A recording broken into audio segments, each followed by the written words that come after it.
Retornando então para a segunda parte da nossa última aula a respeito do direito processual ao trabalho, agora nós passamos a tratar da questão relativa ao ônus da prova. Não é? Já havia anunciado isso e volto a insistir, que houve uma notável aproximação nesse aspecto entre o processo de trabalho e o processo civil.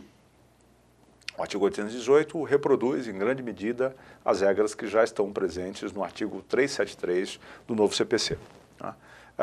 Isso significa, entre outras coisas, que o processo de trabalho passou a prestigiar formalmente, já prestigiava na jurisprudência, agora na CLT, o princípio da melhor aptidão para a prova, que já estava previsto no artigo 6º, inciso 8º do CDC, não é? À luz da chamada teoria da carga dinâmica. Não é? De modo que as regras gerais permanecem as mesmas, então ao reclamante vai ser necessário comprovar o fato constitutivo do seu direito, não é? E o reclamado tem o encargo de provar os fatos impeditivos, modificativos ou extintivos do direito alegado pelo reclamante. Muito bem, mas há, essa é a principal novidade, diversas situações em que esses encargos podem ser redistribuídos. Não é? Isso vai se dar sempre que se demonstrar que há uma maior facilidade de produção da prova, não é? Por parte daquele a quem não incumbia esse fardo, não é? Ou uma excessiva dificuldade ou mesmo impossibilidade de que a prova seja produzida por aquele a quem ela incumbia, não é? Exatamente o oposto. Então, nos casos previstos em lei, nesses casos em que consideradas as peculiaridades da causa, não é? Se puder redistribuir, não é? O ônus da prova em razão da dificuldade que uma das partes pode ter ou da maior facilidade que uma outra possa ter, isto vai importar numa redefinição, vamos dizer assim, desse encargo probatório. No caso da justiça do trabalho, em regra, essa redistribuição vai beneficiar, não é, o reclamante, a parte hipossuficiente. Então, em geral, é ele que não dispõe dos meios necessários para realizar a comprovação das pretensões ou do suporte fático das pretensões articuladas na inicial. Não é? Essa teoria é prestigiada pela jurisprudência do TSE já há algum tempo, em relação, por exemplo, à demonstração de culpa, no caso de terceirização promovida pela administração pública, em relação ao FGTS, ao Vale do Transporte, não é? Em relação à jornada de trabalho, que nós temos na súmula 338, em certa medida é exatamente isso. Não é? Então há uma reequalização, não é? É importante lembrar que também no artigo 818 existe uma contenção, um mecanismo de contenção. Não é? Qual é? Nós não podemos admitir essa redistribuição se o encargo, não é, inviabilizar, não é, ou tornar impossível a desincumbência, não é, do encargo, do ônus, por parte daquele a que o juiz imputou, não é, essa responsabilidade. Então, a chamada prova negativa, por exemplo, ou prova infernal, não é? Provar que determinado fato não ocorreu, isso em geral representa uma dificuldade inegável por parte daquele a quem se incumbe esse ônus, de modo que então, nessas situações, não será possível a inversão. Um outro aspecto importantíssimo, que deve ser respeitado pelo juiz, é o de que sempre que fizer a redistribuição, deve fazê-lo por meio de uma decisão fundamentada e que assegure a parte a quem se passou a incumbir o ônus o direito de produzir a prova. Não é? Então, deve-se otorgar um prazo razoável para que essa prova seja eventualmente produzida. Porque acontecia com alguma frequência de simplesmente dizer, não, o ônus da prova nesse caso não era do reclamante, era da reclamada e por isso o reclamante tem direito. Não. Se houver a subversão do ônus, o juiz vai ter que abrir um prazo para que a parte possa, eventualmente, realizar a comprovação, não é? Das suas alegações. Assim, um último detalhe importante aqui, está no parágrafo 2º do artigo 818, é o de que essa decisão a ser proferida determinando a redistribuição do encargo deve ocorrer antes da abertura da instrução, não é? E somente a requerimento, ou melhor, E se houver requerimento da parte, poderá levar ao eventual adiamento da audiência, de modo a possibilitar, não é, a comprovação desses fatos. No tocante à petição inicial, o 840 sofreu uma alteração essencial, né, muito importante e que está produzindo já diversas consequências. E qual foi? No parágrafo 1º, a CLT, em atenção aos princípios da informalidade e simplicidade, ressaltava, né, indicava que o pedido poderia ser formulado de maneira muito simples, né, breve, né, bastaria uma breve síntese do litígio, né, e dos fatos que respaldavam as pretensões articuladas. Agora não, agora a CLT diz expressamente que o pedido deve ser certo, determinado e líquido. Certo significa explícito, expresso, né? O pedido deve estar presente. Aqui há uma certa flexibilização, alguns que adotam o chamado princípio da ultrapetição, de acordo com o qual algumas pretensões poderiam ser inferidas daquelas explicitamente deduzidas. Né? A jurisprudência prestigia, em certo modo, esse princípio em algumas situações específicas. Por exemplo, quando a parte pede horas extras e não pede o adicional explicitamente. Né? Quando a parte pede as férias, mas não o terço. Né? Algumas decisões entendendo que seria o caso de aplicar o princípio. O princípio deve ser determinado, o que significa dizer delimitado em relação à sua quantidade e à sua qualidade. Né? Então, quantas horas extras, né, são devidas? Né? E são horas extras decorrentes de supressão de jornada, de excesso de jornada ou supressão de intervalo. Isso teria que estar delimitado, então poderia ser determinado. Até aqui não há novidade, é o que o CPC já dizia. Agora, além disto, a Justiça do Trabalho expressamente vai ter que exigir que o pedido seja liquidado. Tá? Então, agora não será possível mais indicar lá aquela referência genérica a liquidar. Não, o valor deve estar expresso. Isso, naturalmente, vai limitar a condenação aos valores que forem indicados.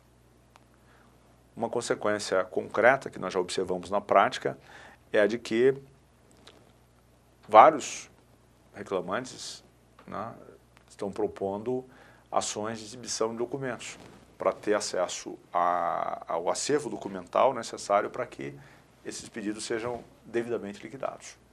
Uma importante alteração, de outro lado, que nós também temos em relação à inicial e, enfim, a contestação, é a que está no artigo 841, parágrafo 3º, segundo o qual, uma vez oferecida a contestação, mesmo que de forma eletrônica, o reclamante não poderá, sem o consentimento do reclamado, desistir da ação. Tá? Até aqui a jurisprudência o que dizia? Que a data limite para eventual desistência era a data da audiência inaugural, em que a parte reclamada tinha a oportunidade de apresentar sua defesa.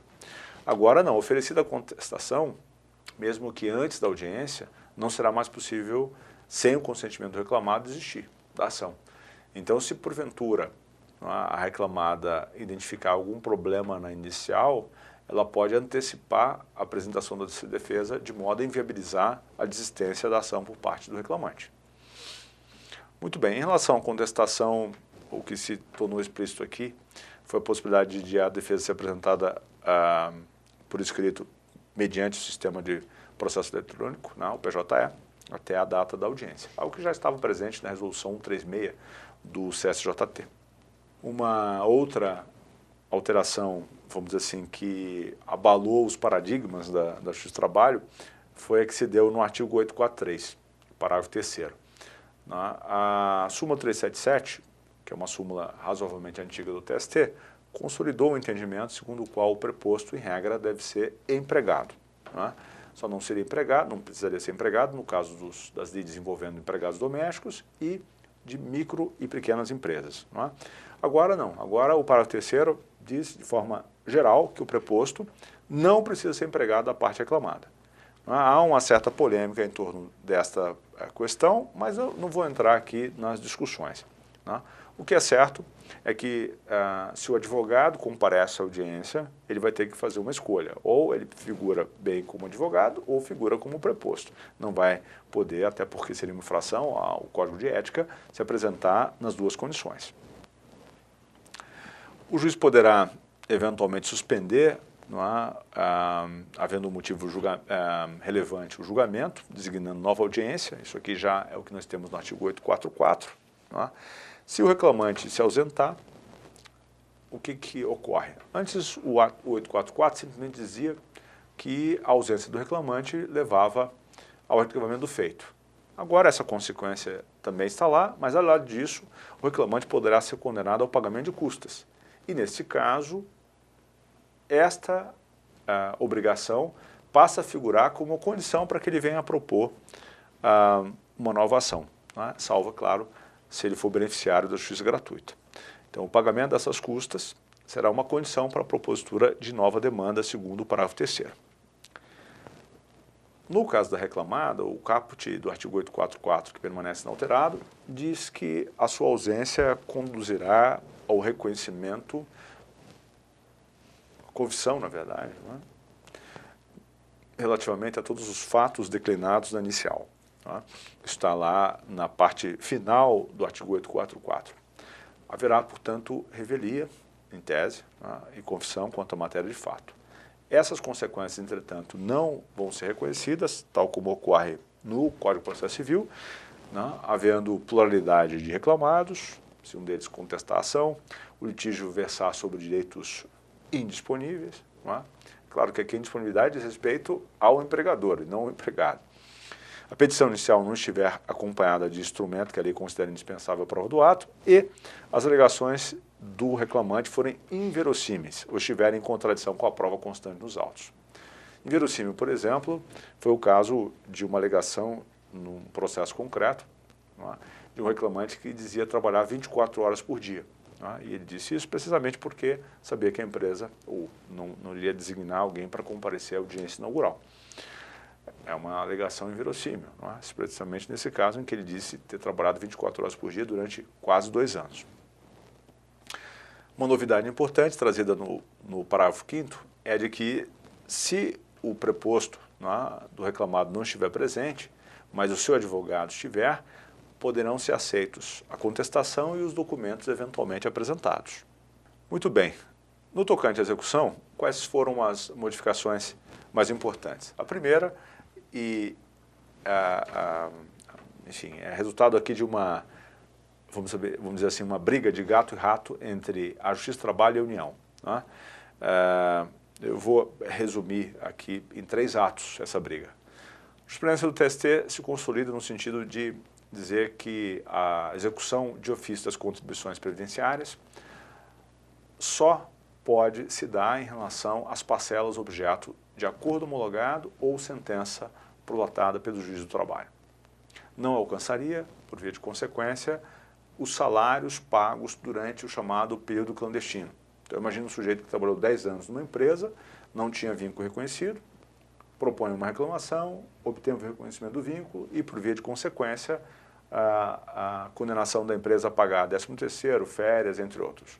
Em relação a essas parcelas, objeto de condenação, não havia dúvida, a súmula 368 dizia isso, que a execução das contribuições respectivas se daria de ofício.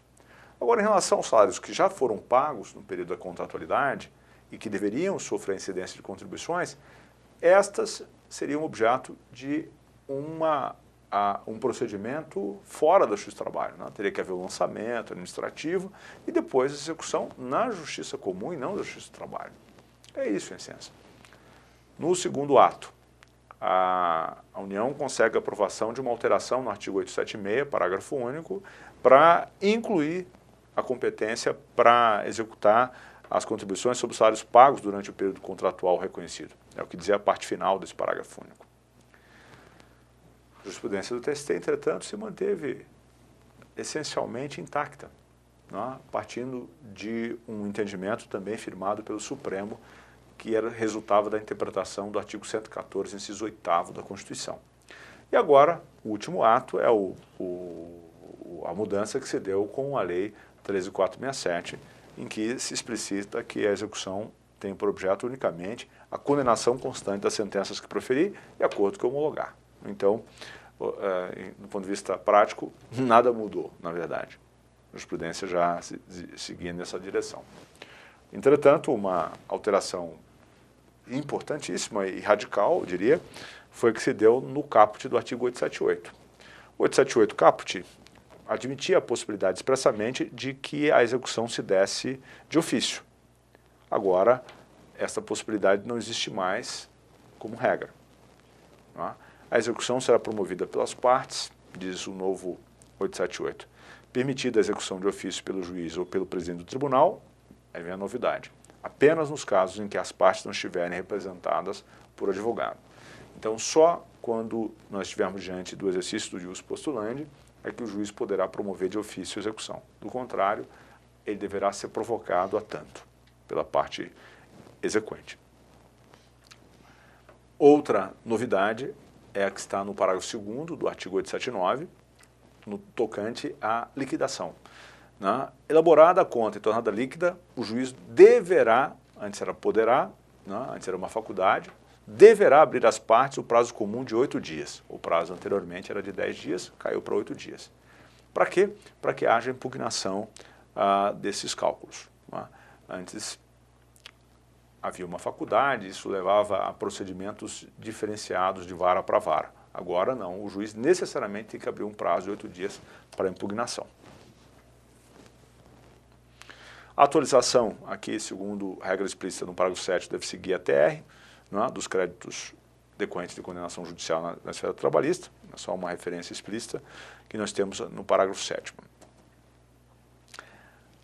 Uma incorporação daquilo que a jurisprudência já vinha admitindo é a possibilidade de substituir o depósito, né, por um seguro-garantia judicial, né, que poderá fazer as vezes aqui da garantia na execução, de acordo com o artigo 882.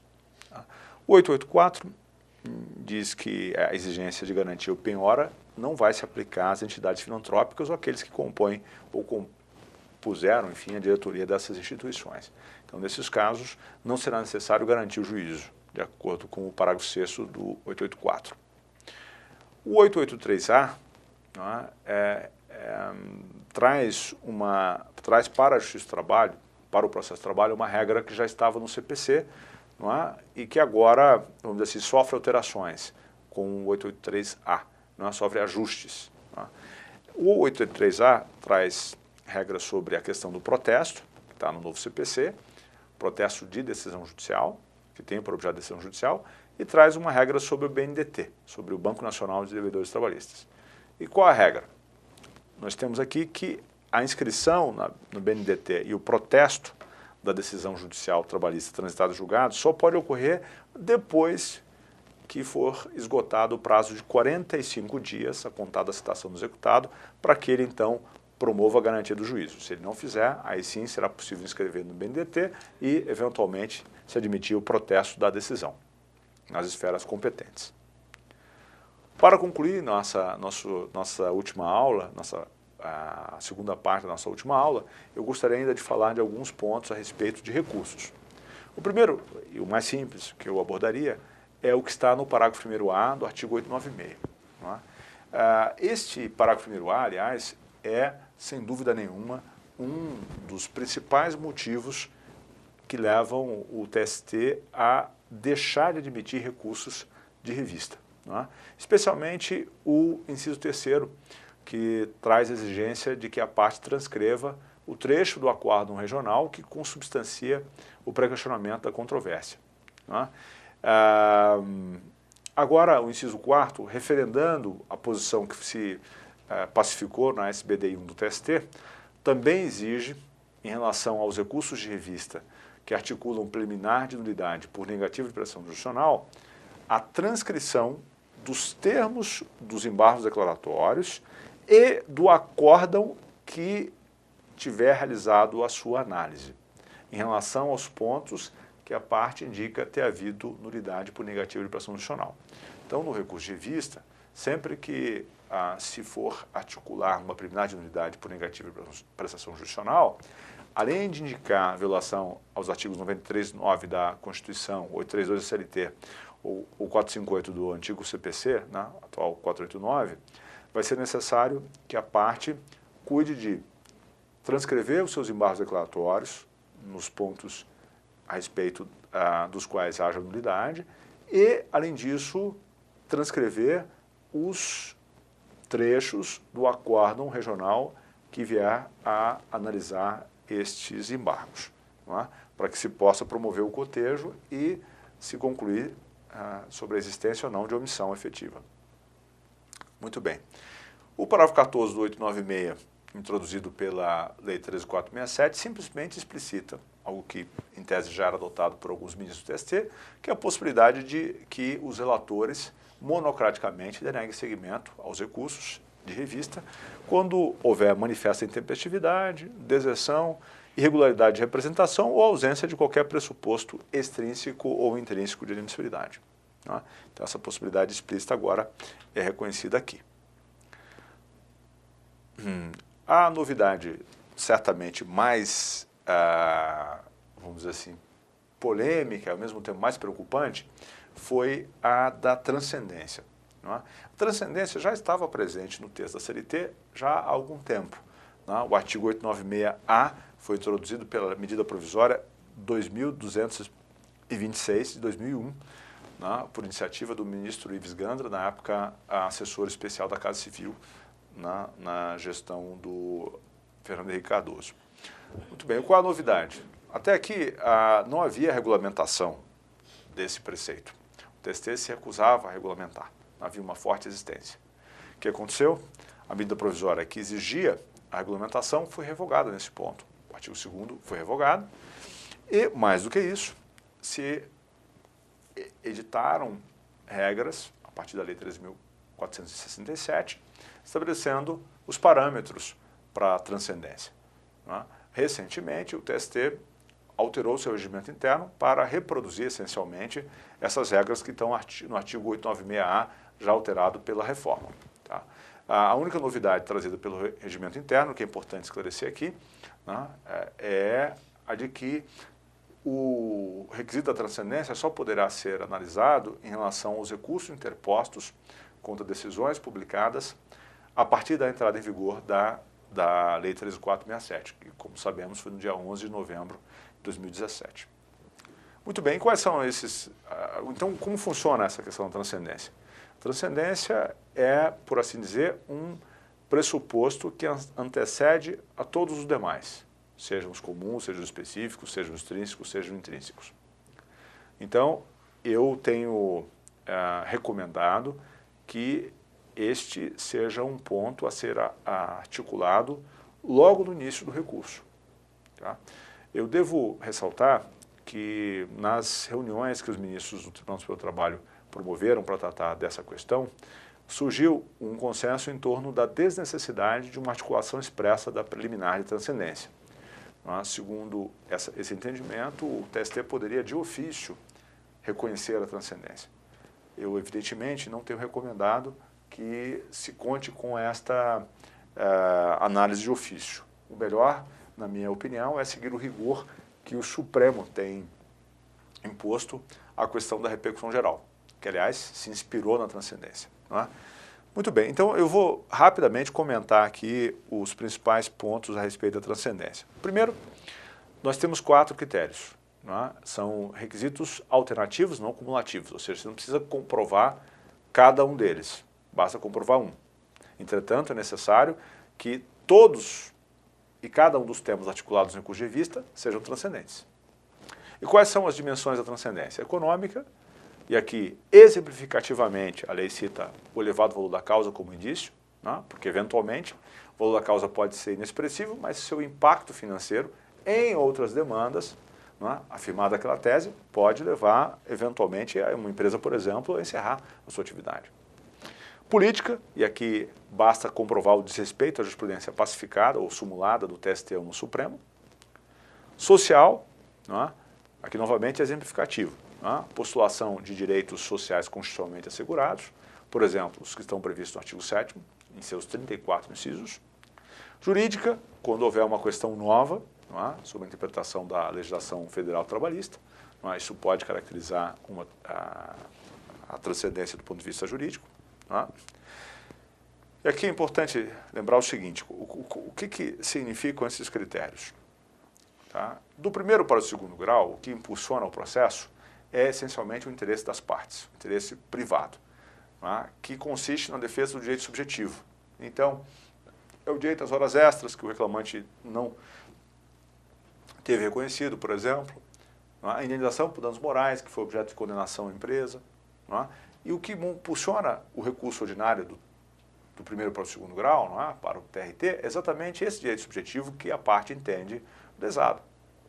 Agora, do segundo grau, do TRT para o TST, que é uma instância extraordinária, uma corte de superposição, não basta a existência de uma eventual lesão ao direito subjetivo. Isso, aliás, é irrelevante, porque o que move o processo é o interesse público, que consiste na defesa do próprio direito objetivo. Do próprio direito objetivo, isto é, do próprio ordenamento jurídico. Não é? A integridade sistêmica do ordenamento jurídico é que está sendo aqui discutida. Por isso, a parte tem que demonstrar que o que ela discute é um interesse que transcende ao seu interesse particular. Enfim, o relator pode monocraticamente denegar seguimento ao recurso de revista que não demonstra transcendência. Nesse caso, caberia agravo para o colegiado. Note que o Tribunal Regional do Trabalho, no primeiro juízo de admissibilidade, não poderá, em absoluto, realizar qualquer análise de transcendência. Evidentemente, quando o TST já tiver pacificado o entendimento de que determinadas matérias são transcendentes e outras não são, isso poderá ser invocado pelos regionais. Não é? Muito bem. Se se tratar de recurso de revista, o relator pode monocraticamente denegar seguimento. Denegando seguimento, caberá agravo. Esse agravo vai levar a uma decisão colegiada quanto à transcendência. Essa decisão colegiada de turma, por outro lado, se recusar a transcendência, não será passível de recurso. Tá? É irrecorrível. Além disso, isso aqui a gente está falando de decisão em recurso de revista. Agora, se a decisão foi em agravo de instrumento, o relator pode monocraticamente denegar seguimento e contra essa decisão monocrática não caberá recurso. Isso aí está dando bastante polêmica. Tá? Do ponto de vista prático, o que isto significa é que será necessário despachar memoriais no primeiro momento. Assim que o processo for distribuído para o relator, será necessário ir lá despachar pelo menos a transcendência para convencer o relator de que aquela matéria merece apreciada pelo TST. Tá? Enfim, em relação à transcendência, esses são, eu diria, os principais aspectos. Agora, para que nós possamos concluir, eu ainda gostaria de falar rapidamente sobre algumas questões em torno do depósito recursal. A primeira delas concerne a questão da possibilidade de o depósito ser substituído, não é? Por fiança bancária, não é? Nós temos aqui no slide, ou seguro garantia judicial. Não é? Então, além do depósito recursal, não é? Que, enfim, se tornou o meio de garantia do juízo por excelência, agora nós podemos admitir essas outras possibilidades. Não é? O valor do depósito será corrigido de acordo com os mesmos índices da caderneta de poupança, segundo diz o parágrafo 4º do 899. E aqui haverá mudança em relação à guia, né, algo que já está presente em diversos atos normativos dos tribunais regionais e do próprio TST. Nós vamos poder admitir o uso da guia para depósito judicial trabalhista. Tá? Em relação a algumas hipóteses, haverá redução pela metade do valor do depósito recursal. É o caso dos entes sem fins lucrativos, empregadores domésticos, micro e pequenos empregadores. Não é? Por outro lado, serão isentos do depósito os beneficiários de justiça gratuita, as entidades filantrópicas e, por fim, as empresas em recuperação judicial, algo que já estava, em certa medida, presente na súmula 86, que falava da massa falida, não é? Ou melhor, era o oposto do que dizia lá, porque dizia que não se aplicava às empresas de liquidação extrajudicial. Portanto, só para ficar bem claro, o depósito poderá ser substituído por fiança bancária ou seguro garantia judicial, será reduzido pela metade em 4 casos, entes sem fins lucrativos, empregadores domésticos, microempreendedores individuais e microempresas e empresas de pequeno porte. Será isento do depósito o beneficiário da justiça gratuita, a entidade filantrópica e a empresa em liquidação judicial, ou melhor, em recuperação judicial. Desse modo, com esses esclarecimentos, nós encerramos a nossa última aula e eu me despeço agradecendo imensamente a sua paciência e lembrando que você pode continuar contando comigo por e-mail. Meu endereço eletrônico é trabalho@gaudio.com.br, para onde pode encaminhar suas dúvidas, inquietações, observações, críticas, não é? Todas serão bem-vindas, como disse. Não é? Agradecendo a sua presença aqui, eu me despeço desejando toda a sorte e ressaltando que o estudo dessas regras sobre a reforma hoje é essencial para a sua sobrevivência profissional. Muito obrigado, nos vemos numa próxima oportunidade.